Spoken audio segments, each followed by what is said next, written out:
我本是宫中被恶意调包的小皇子击中，生母早逝，皇后偏爱自己亲生的皇子，见我眉眼间有几分皇家气度，心生忌惮，便常借故苛责，更无人知晓。我自有得宫中太医院院正暗中指点，精通医术药理，尤善调理与外科急救，藏着一身不为人知的神医本事。今日我练字时手抖了一下，就被皇后教训。上书房师傅本想替我求情，却反被皇后迁怒。废物，连个字都写不好，枉我养你这么多年！皇后厉声呵斥，眼神冰冷地扫过我。你便是这般教他的？上书房师傅连忙跪地叩首。臣有罪，是臣教导无方，求皇后娘娘恕罪，饶过小皇子。皇子，一个卑贱弓奴之子，也配称皇子？我看你是心思不正，想借着这野种攀附上位。来人，给我打，往死里打！侍卫上前，棍棒加身。上书房师傅痛得蜷缩在地，却仍断断续续哭喊：“娘娘饶命！”这野种留着也是个祸患。王二，把他拖下去，卖得越远越好。这般不起眼的模样，随便给个300-500文，卖到深山荒野，任由他自生自灭，别让他再出现在我眼前。18岁这年，我被暗中以300文钱转手流落民间。我原以为挣脱皇家牢笼便能苟活，如今却落得任人买卖的境。可我满心不甘，年仅18岁，从未尝过一日自由，更未曾为自己活过。我一身医术也未曾施展，怎愿这般潦草赴死？我伸手抓住身边女子的衣角，死死不肯松开。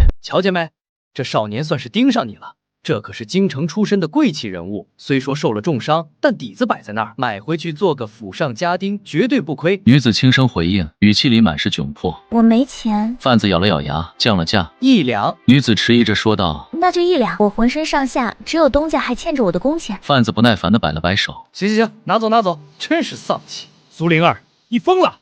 花1两银子买个半死不活的少年，1两银子那可是3200文，你1月工财才200多文，这笔钱扣下来，往后2年都得白干。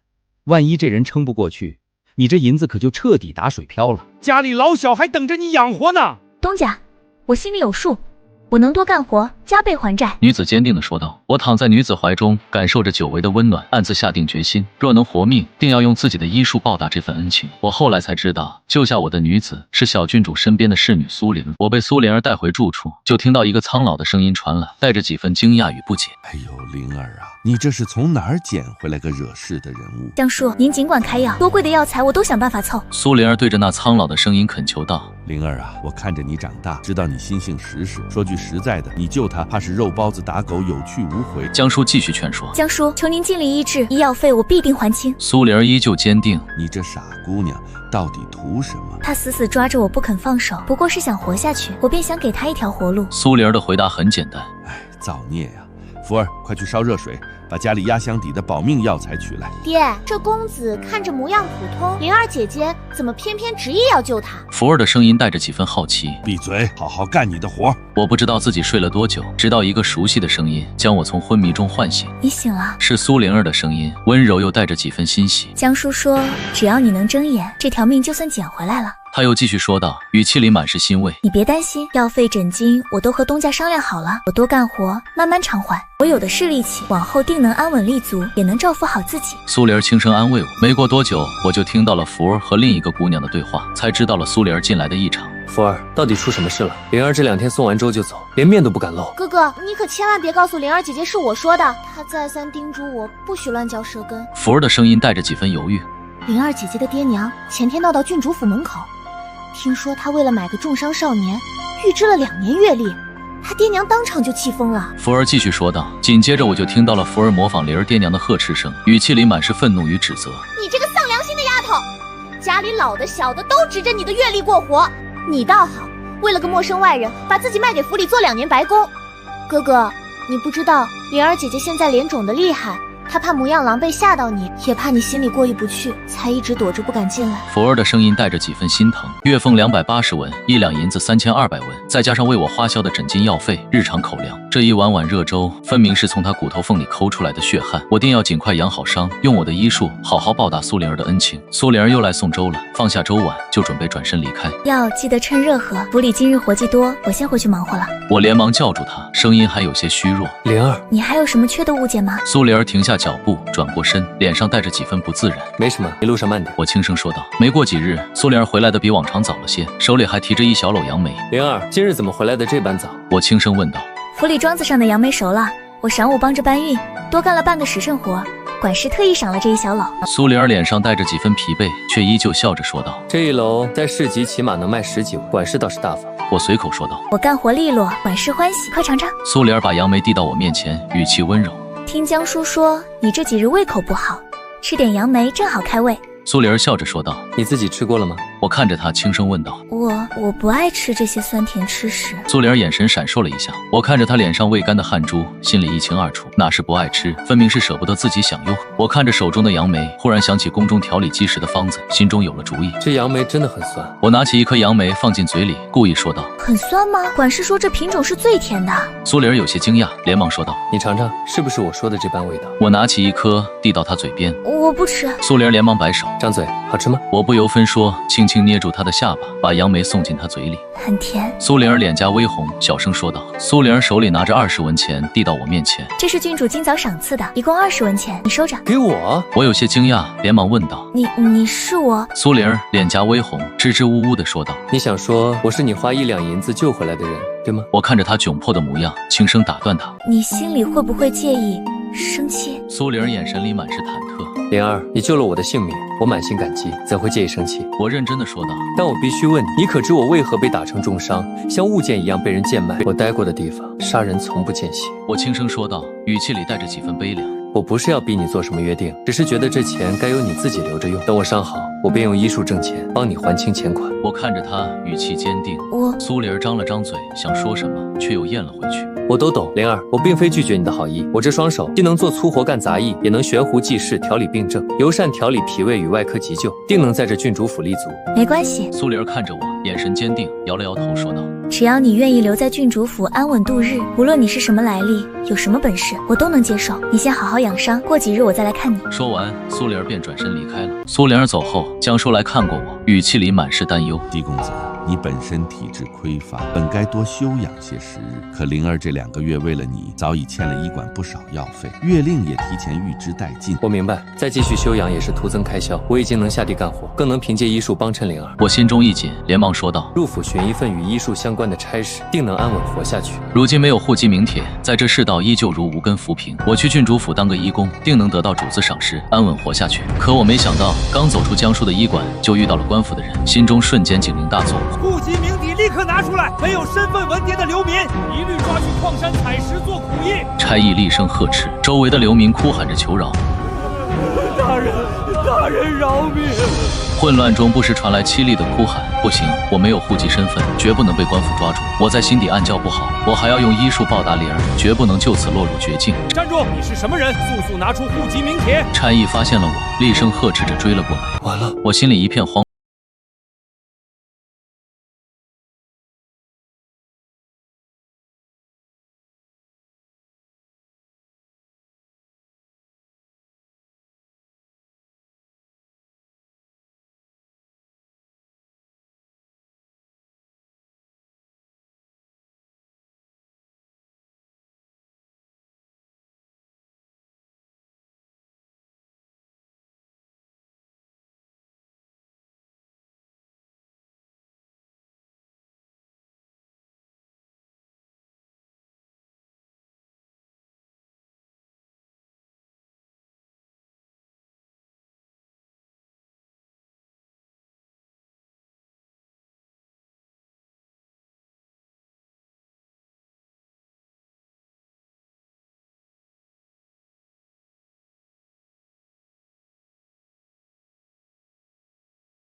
我进来等候。我跟着管事走进郡主府，一路上不少下人都对着我指指点点，议论纷纷。这就是灵儿姑娘花1两银子预支2年月龄救回来的少年，听说还懂医术，就是他。听说足足花了1两银子才买回来的，还说自己会看病，不知是真是假。看着容貌清俊，倒像是读过书、懂礼数的模样。若是真懂医术，倒也能给府里帮上忙。灵儿这回倒真没白费那2年辛苦月龄。看什么看？都闲着没事做了，还不赶紧去干活？管事厉声呵斥，打断了下人们的议论。下人们连忙散去。管事带着我来到一间偏房，递过来一碗吃食。快些吃吧，这是大厨房剩下的吃食。灵儿不在府里，总不能让你饿着。多谢管事照拂。我躬身道谢，接过吃食，心中满是感激。看你的吃相举止，全然不像寻常乡野出身的粗人，也不像走街串巷的游医，管事看着我，语气带着几分好奇，倒像是受过正经教导的。灵儿下午就随车队回府了，你往后有什么打算？管事继续问道。是跟着灵儿回乡，还是真打算在府里做义工？管事，我确实略通医术，尤善调理脾胃，外科急救，更记得宫中流传的食疗与药疗秘方。我放下碗筷，语气坚定地说道。不知府上主子能否看得上？我愿在府中做义工，帮着调理府中上下的身子，也能帮灵儿还清欠款。你还懂这些净系医术，还知晓宫廷秘方？管事眼中闪过一丝惊讶，管事盯着我问道：你早前是不是在大户人家当过医徒，或是太医院当过差？我略一沉吟，避重就轻地说道：只是年少时在京中偶然得一位太医院大人指点，学过几分医术药理，后来家道中落，才流落至此，不敢称精通，只求能凭本事混口饭吃，报答灵儿的救命之恩。管事顿了顿，继续说道：只是想进郡主府正经当医工，需要签短期契书，若是治坏了人，随时可遣离府，你可愿意？我毫不犹豫地点头。契许我愿意签，但卖身契我绝不签。我想问问，灵儿姑娘在府里也签了卖身契吗？管事解释道：府里侍女、粗做工的长工都是雇佣制，从不用身家性命抵债，医工也是一样，签短期劳役契即可。既然如此，我便签短期契书，先在郡主府做2年义工，帮灵儿还清欠下的债。我坚定地说道：若是我医术能得主子赏识，想来也不会拘泥于一张契约文书，往后也能凭本事站稳脚跟。公子你倒是运气好，近来郡主的小女儿囡囡正犯着胃积食的毛病。我心中一动，连忙问道：可是郡主的小女儿因脾胃虚弱，积食难消，才吃不下东西。管事叹了口气，跟我细说囡囡小姐的情况。正是，囡囡小姐今年才5岁，本就娇弱，这几日更是一口饭都不吃，喝口水都吐，脸蛋都瘦得脱了形。郡主急得整日以泪洗面，连府里的宴席都暂且搁置了。府里的大夫开了不少汤药，可囡囡小姐嫌苦，一口都不肯喝，再好的药也没用。我心中有了主意，连忙问管事府里库房的食材情况。管事冒昧问一句，府里库房可有新鲜杨梅、冰糖、麦芽糖？这些都是食疗调理积食的好物，比汤药温和，囡囡小姐也容易接受。管事连忙应下，语气里带着期盼。库房里上等食材样样齐全，只要你能治好囡囡小姐的金石，食材尽管取用不限量，郡主若是高兴，赏钱也绝不会少。管事话锋一转，语气带着警示：丑话说在前头，若是你能让囡囡小姐开口吃东西，化解进食，我便带你去见郡主，往后你便是府里正经工钱另算。若是治不好，我赶紧行礼回道：管事放心，我以性命担保，定能让囡囡小姐开口进食，化解金石。若是做不到，我自请离开，绝不连累您为难，也绝不耽误灵儿的名声。管事面露赞许，当即决定带我去取食材。好，我就喜欢你这干脆利落的性子。走，我带你去库房取食材，再带你去见囡囡小姐的奶娘，先瞧瞧小姐的情况。管事，这食疗调理金石讲究的是温和入味，酸甜开胃，还需趁新鲜做好，才能保证口感与功效。我又提议让后厨小丫头玉儿来搭把手。我虽气力不足，但这食材处理、火候把控必须亲自拿捏。管事，不如让后厨小丫头月儿过来搭把手，帮我清洗杨梅、熬制冰糖。我补充道，想着多帮府里分担些琐事。我把食材处理、火候把控的法子教她，往后若是小姐再有些轻微积食，她也能帮忙做些食疗吃食，替府里分担琐事。管事大喜，立刻喊来月儿。月儿，哎呦，那可太好了！月儿，还不快快谢过姬公子指点？若是能治好囡囡小姐，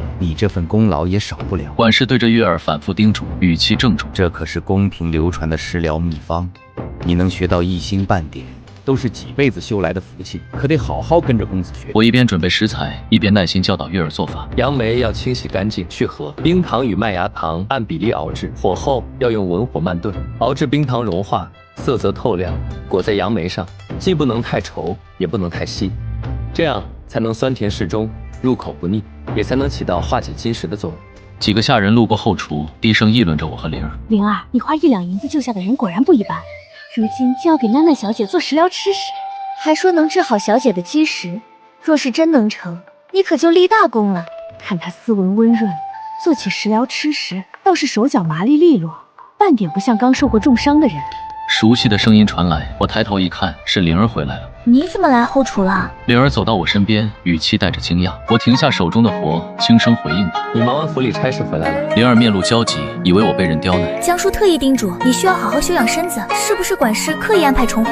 我这就去找管事理论。你身子还没好，怎么能这般劳累？我连忙拉住他，解释缘由。灵儿，别去，没人可以为难我。我只是想凭自己的医术，帮囡囡小姐治好金石，既能得到郡主赏识，也能早些帮你还清欠下的银两，让你不必再为我受累。灵儿眼眶微红，主动提出要帮我打下手。姬公子，别这般说，这本该是我该承担的事，反倒让你跟着辛苦操劳，是我没用。我来帮打下手，清洗杨梅，烧火熬糖，都交给我。一个管事模样的妇人走了过来，语气带着嘲讽：哟，这不是灵儿姑娘吗？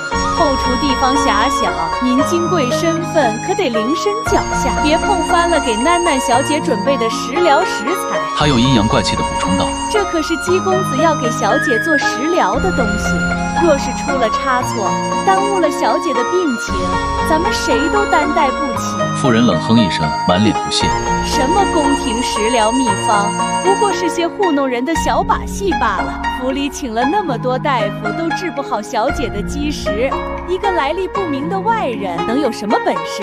别被他给蒙骗了，到时候治不好小姐，咱们都得受牵连。我不动声色，专心把控火候。我知道，唯有治好囡囡小姐，才能堵住所有人的嘴。糖浆熬至合适的状态，我轻声吩咐月儿：火候把控妥当，撤火即可。把熬好的糖浆均匀裹在杨梅上，放在通风处晾凉。冰糖杨梅葫芦就做好了。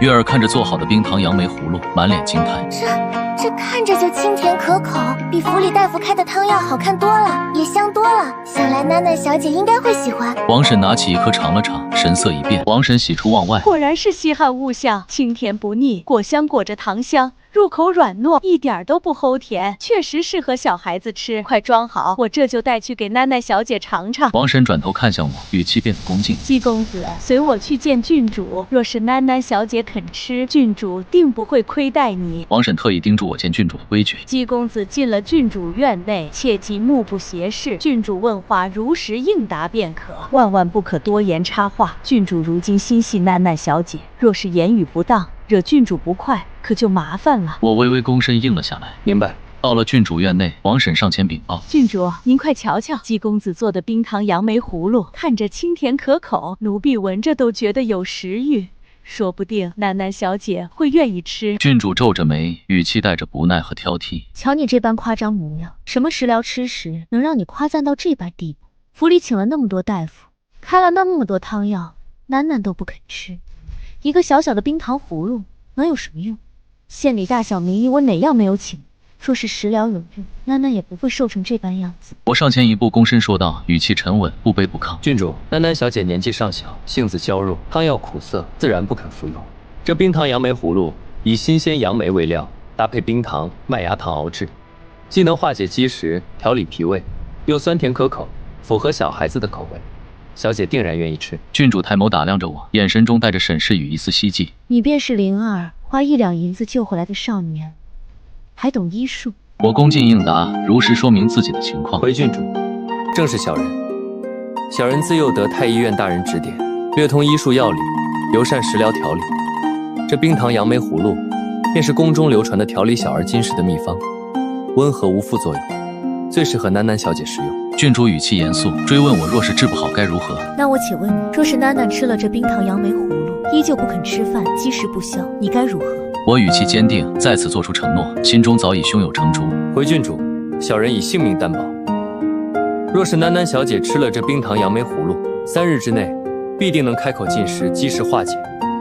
若是做不到，小人自请离开郡主府，任由郡主处置，绝不连累灵儿姑娘与各位管事。我心里清楚，这宫廷秘方曾治好过宫中多位皇子公主的小儿积食，从未失手。郡主眼中闪过一丝希冀，连忙吩咐奶娘：好，我便信你一次。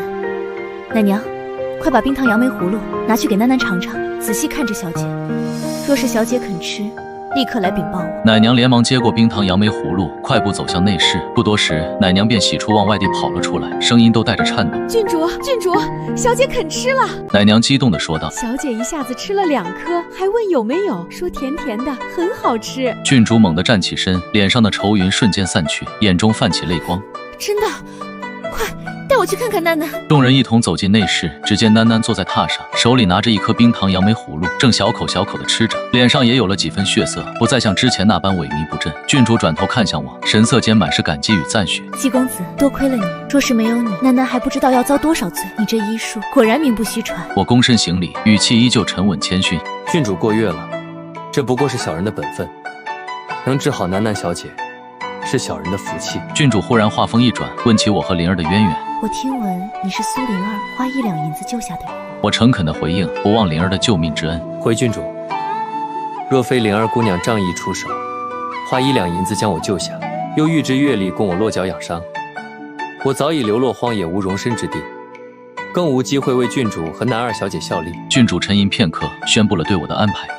常言道情分相伴，灵儿是府里得力侍女，心地善良，你既得她相救，又有这般高超的医术，我也不逼你欠卖身契。往后你便在我院内医室当差，做府里的专职医工，月例定为300文1月。若是治好府里之人，另有赏钱，待遇与府里的大夫同等。我躬身谢恩，语气恭敬而坚定。姬重谢郡主恩典，小人定当尽心竭力，为府里上下调理身子，不辜负郡主的信任与恩典。郡主看着我，又提起了我和灵儿的住处。你与灵儿既有缘分，也不该处处避先，分开居住。郡主转头看向身旁的管事，问道：下人院落可还有空闲小院？管事连忙应答：回郡主，下人院西北角还有3间偏房空置，一直无人居住。管事补充道，语气恭敬：前些日子刚打扫收拾干净，窗明几净，正好给你们2人安顿落脚。郡主当即拍板，赏赐我们院落，便将这院子赏书给你们，再去库房取一套被褥，就当是我这个主子给你们的安顿贺礼。这时有下人拿来了拟定好的劳役契书。郡主，劳役契书已经拟定好了。下人补充说明契书内容：1年短期契约，只奉职分内医术差事，若是有过失，治坏了人，随时可遣离府。我拿起契书，熟练地浏览起来。郡主眼中闪过一丝惊讶：你竟识字，还能看懂契书？我避重就轻地应答，不暴露太多过往。回郡主，年少时在京中，曾跟着先生读过几年书，认得几个粗简字迹，也能看懂简单的契书与医术。郡主轻声念着我的名字，语气带着几分赞许。姬重倒是个沉稳雅致的好名字。郡主又关切地问起我的身子状况。明日便可正式到医室当差。你身子孱弱，刚受过重伤，撑得住每日为府里之人诊脉调理吗？我语气坚定地回应，让郡主放心。回郡主，小人撑得住，小人自己也懂医术，会自行调理身子，绝不会耽误府里的差事。郡主挥了挥手，吩咐我退下。退下吧，往后囡囡的身子便交由你全权调理，若是有任何差池，唯你是问。我躬身应下，转身退了出去。是。从今往后，我便以姬重之名立足世间，不再是皇宫里那个被调包、任人舍弃的无名皇子，而是凭医术立足的医工。我要凭自己的本事护灵儿周全，活出自己的模样。府里的老医工走上前，笑着跟我打招呼，语气和善：姬公子，往后咱们便是医处当差的熟人了。郡主方才还夸赞你沉稳懂事，医术高超。往后府里的医术差事也会多依着你的心意来。老医工话锋一转，向我提出了一个请求。我有个亲妹妹，名唤春枝，也懂些粗浅的药理，会配些简单的汤药，也在备选下人名单里。她年纪小，不懂世事，到时候会头戴粉色绢花。公子若是方便，还望提携她留在医室当差，帮着配药打下手。我定记着这份情分。我笑着应下，觉得春枝留下也能帮上忙。放心，我记下了。春枝姑娘若是懂些药理，品性又好，留在医室帮忙再好不过。医室也确实需要一个打下手配药的人，往后我也能多指点她几分。管事带着我和灵儿来到赏赐的院落。灵儿看着院子，脸上满是欢喜，眼中泛起泪光。太好了，我做梦都不敢想，能在郡主府有一处属于自己的安稳院落。我看着灵儿轻声说道：灵儿，我们好好聊聊吧。灵儿点了点头，轻声应道：好。我深吸一口气，决定不隐瞒灵儿我的身世。你救了我的性命，但我不愿对你隐瞒身世。我自幼生长深宫，本是被人恶意调包的小皇子，生母早逝，无依无靠，被皇后苛待，最终被卖到民间。若非你相救，早已没了性命。我缓缓诉说着过往的身不由己。那些过往从来不是我自愿，身在皇家深宫，身不由己，连自己的性命都由不得自己做主。我自幼得太医院院正暗中传我医术，本想凭医术自保，却也只能隐匿锋芒，不敢轻易展露。我继续说道，语气里带着几分悲凉。我被打成重伤，辗转贱卖，并非犯下过错，只是沦为权贵争灯的弃子，撒气的妻子。我看着灵儿，表达自己的感激与心意。你救我是天大恩情，我满心感见。你若愿我相伴左右，我自不会推辞，也会尽心撑起安稳日子，用我的医术护你周全。帮你还清所有欠款。我又坦诚地说出自己的顾虑，只是我自幼在深宫，身子亏损过重，短期内不宜操劳过度，也无心过早谈及婚嫁俗事。我看着灵儿认真地说道。我的过往便是这般模样。我看着灵儿轻声补充道，尊重她的选择。你若介意我的身世来历，觉得我是负累牵绊，我全然理解。我心甘情愿留在你身边报恩相伴，绝不勉强分毫。灵儿摇了摇头，语气坚定地说道：我从不介意。我苏灵儿本就是寻常侍女，不过是做点差事谋生的平凡人。你心性沉稳，知书达理，又有一贯高超的医术，愿意留在我身边，反倒是我高攀了。我心中一暖，轻声说道：那我们一言为定，相守一辈子。灵儿笑着回应，眼中满是坚定。一辈子？灵儿笑着开口，说出自己的想法。我想好了，等府里差事忙完，便带你回村里见见我爹娘，简单办个名分礼数。我连忙打断他，表明自己的心意。我不在乎那些虚礼排场，大办宴席请乡邻吃喝，少说也要几百文，甚至1两银子。钱财花出去，只换来几句客套闲话，毫无意义。比起浮华礼数，我更想要实实在在的安稳。我说出自己的计划，眼神坚定。我们先还清所有欠债，再攒钱置办户籍，做堂堂正正的自由良民。灵儿有些惊讶，轻声问道：置办户籍做良民？我点了点头，认真的说道：没错，我要挣脱曾经的命运，要有一张官府盖章写着自己名字的文牒，往后可以名正言顺的行医，行走世间，更好的护着你。我懂你的心思。灵儿说出自己的安排，眼神真诚。往后我的月例工钱分成3份，1份留给爹娘养老，剩下2份全都交由你打理，还债、攒钱、置办户籍，全都听你的安排。我看着灵儿，心中暖意融融，轻声应道：好。第二天，管事来到医室，传达郡主的指令。姬公子，郡主有令，往后院内医事便由你做主打理，府里上下的诊脉、调理、配药之事都交由你负责。这些都是府里挑选出的备选下人，你尽管挑选顺眼的留下任用，帮着打理医事琐事。回公子，我名春枝，我懂些粗浅药理，会配简单的汤药，也能帮忙煎药、整理医书。我点了点头，决定留下春枝。春枝留下。我又看向一个看起来细心稳重的女子，说道：王月，你看着细心稳重，便留下帮着整理医案、清点药材吧。王月连忙躬身谢恩。谢公子提携，小人必定尽心干活，绝不耽误公子的差事。我又看向一个身材壮实的少年，问道：你叫什么？少年连忙应答，语气急切，渴望得到机会。回公子，小人阿青，力气大，腿脚利落，能帮忙采买药材，搬运药箱，也能帮着煎药。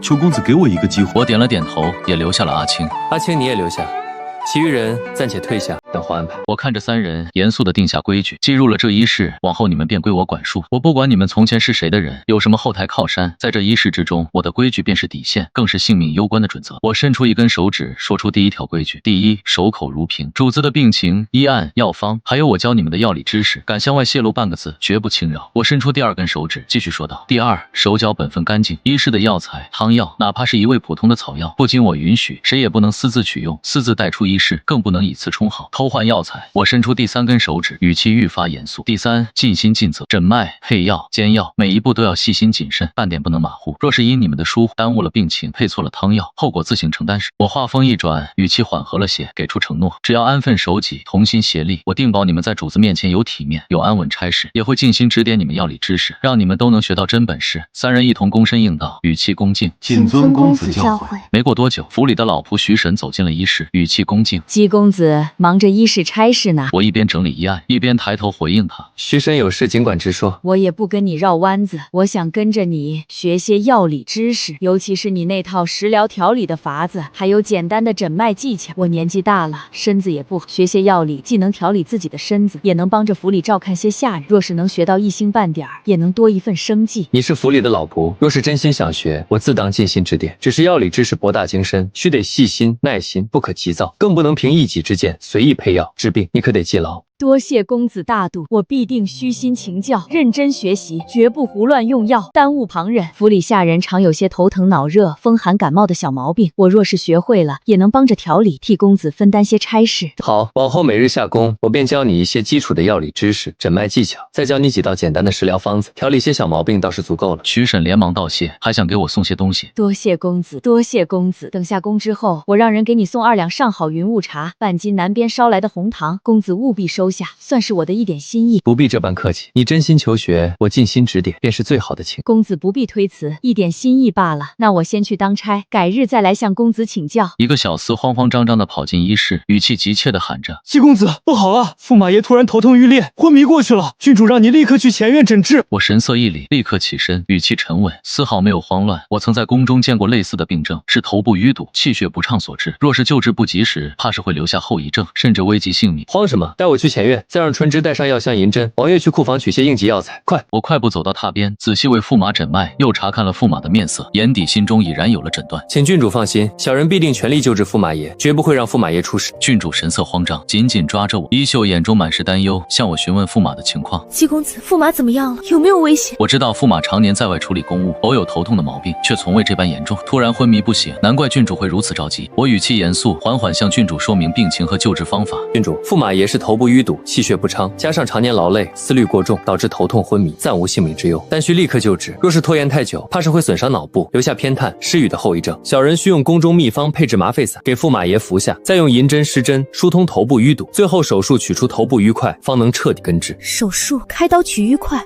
这太过凶险了吧？驸马万金之躯，若是有半分差池，可如何是好？府里的大夫从未提过这般治法，会不会太冒险了？季公子，万万不可啊！头部乃是人身要害，开刀手术前所未有，若是稍有不慎，驸马爷便会性命难保，咱们所有人都担待不起，不如再请些名医会诊，另寻稳妥之法。殿内的侍女、小厮也都面露惊惧，窃窃私语，连大气都不敢喘。我依旧神色沉稳，抬手安抚众人，缓缓解释手术的安全性。郡主，老医师莫慌，小人所言的手术并非鲁莽开刀，而是依宫中太医院秘传之法，先以麻沸散麻痹神经，再用特制细刀微创取瘀，全程精准把控，绝不会伤及要害。驸马爷的头疼并非寻常风寒所致，而是常年劳累，气血瘀滞于脑部，形成了瘀块。寻常汤药只能暂时缓解，无法根治。如今瘀块压迫神经，才导致昏迷。若是今日不取出，往后再发作，怕是连救治的机会都没有了。小人以性命担保，定能成功取出瘀块，让驸马爷平安醒来。郡主看着榻上昏迷不醒、面色苍白的驸马，又看了看我坚定的眼神，心中的慌乱渐渐平复。他知晓我医术高超，连单单棘手的积食都能治好，且向来沉稳靠谱，绝非鲁莽之人。沉吟片刻，他咬牙下定决心，对我说道：“好，季公子，我信你，无论成败，我都不会怪你。你尽管放手去治，府里所有药材、人手都任由你调配。”我躬身行礼，心中感激郡主的信任，立刻转身吩咐身边的人：“多谢郡主信任。春枝，速取曼陀罗花、生草乌、香白芷、当归，按宫廷秘方比例称重，研磨成细粉，用温酒调和，制成麻沸散，越快越好。王月，取消毒的银针、特制细刀、干净的纱布，再烧一壶沸水备用。”是。我看着春枝熟算地取出药材，精准称重、研磨，动作利落，心中暗道：这几日在我的指点下，他的药理功底已然扎实了不少。王月也迅速准备好手术所需的器物，将细刀、银针放入沸水中消毒，纱布也仔细铺开，十分细心。阿青则守在店门口，神色警惕，严禁任何人靠近，恪尽职守。不多时，春枝便捧着一碗调好的麻沸散走进店内，轻声禀报：“公子，麻烦此已备好。”我走上前，仔细查看药粉的成色、气味，确认无误后，轻轻扶起驸马，将麻沸散缓缓喂入他口中，又用温水送服，确保全部咽下。我向众人说明接下来的安排，语气沉稳：“麻沸散需1刻时辰方能起效，在此期间，我先用银针施针，疏通驸马爷头部经络，为后续手术铺垫。”说着，我取出消毒后的银针，指尖翻飞，精准地刺入驸马头部的百会、风池、太阳等穴位，手法娴熟，力度恰到好处。这是太医院院正亲自传授的针灸之法，专治头部淤堵，我早已练得炉火纯青。我余光瞥见郡主守在一旁，紧紧攥着帕子，手心全是冷汗，目光紧紧盯着我的动作，大气都不敢喘。老医公也凑上前来，眼神中满是敬佩与紧张。他行医数十年，从未见过这般精准的针灸手法，更未曾见过头部手术。我能感受到他心中对我的医术又多了几分信服。1刻时辰过后，驸马的面色渐渐舒缓，原本紧绷的眉头也舒展开来，呼吸变得平稳，麻沸散已然起效。我拔出银针，示意王月递上特制细刀和纱布，沉声道：“郡主，麻沸散已起效，驸马爷但无痛感，现在可以开始手术了，请郡主暂且回避，以免惊扰。”郡主虽满心担忧，却也知晓其中厉害，点了点头，在侍女的搀扶下，缓缓退到店外等候。临走前，他还不忘叮嘱我：“季公子，万事小心，驸马就拜托你了。”店内，我神色专注，眼神锐利如鹰，手中的细刀精准地在驸马头部淤块所在的位置划开一个极小的切口，动作轻柔，尽量减少损伤。我一边操作一边吩咐春枝配合，用纱布轻轻擦拭伤口，保持前进，切勿触碰切口周围。春枝连忙应声，小心翼翼地配合着，不敢有半分差错。老义工站在一旁，大气都不敢喘，目光紧紧盯着我的每一个动作。我手中的细刀灵活穿梭，精准地避开脑部要害，一点点将淤块剥离取出。整个过程我神色未变，手法沉稳，没有一丝慌乱。于我而言，这不过是做一件再寻常不过的小事，毕竟在宫中我曾做过无数次类似的微创手术。半个时辰后，我终于将淤块完整取出，长长舒了一口气，用干净的纱布仔细包扎好伤口，又取出一瓶自制的药膏，轻轻涂抹在伤口处。好了，淤块已取出，驸马爷暂无大碍，只需好好休养，按时服药，不出半月便能痊愈，往后也不会再犯头痛之病。老义工连忙上前查看驸马的伤口和面色，见伤口包扎整齐，驸马呼吸平稳，面色也渐渐有了血色，心中满是敬佩。我摆了摆手，淡淡回应，不骄不躁。老义工过略了，不过是依照宫中秘方行事，侥幸成功罢了。我转头吩咐春枝和王月安排好后续事宜。春枝，去取一副活血化瘀、安神养脑的汤药，待驸马爷醒来后服用。王月，整理好医案，详细记录驸马爷的病情、手术过程和用药情况，不可有半分遗漏。是。二人齐声应下，立刻分头行动。我则守在驸马榻边，仔细观察他的脉象和呼吸，确保没有异常，不敢有半分松懈。殿外的郡主得知手术成功，立刻快步走进殿内。他快步走到我面前，对着我深深一礼，语气满是感激。姬公子，大恩不言谢，若不是你，驸马今日恐怕就凶多吉少。你真是我们夫妻的救命恩人啊！郡主不必多礼，这是小人的本分。驸马爷已无大碍，只是麻沸三山药效未过，还需1个时辰才能醒来。醒来后服用汤，好好休养便可。郡主喜极而泣，连忙吩咐侍女：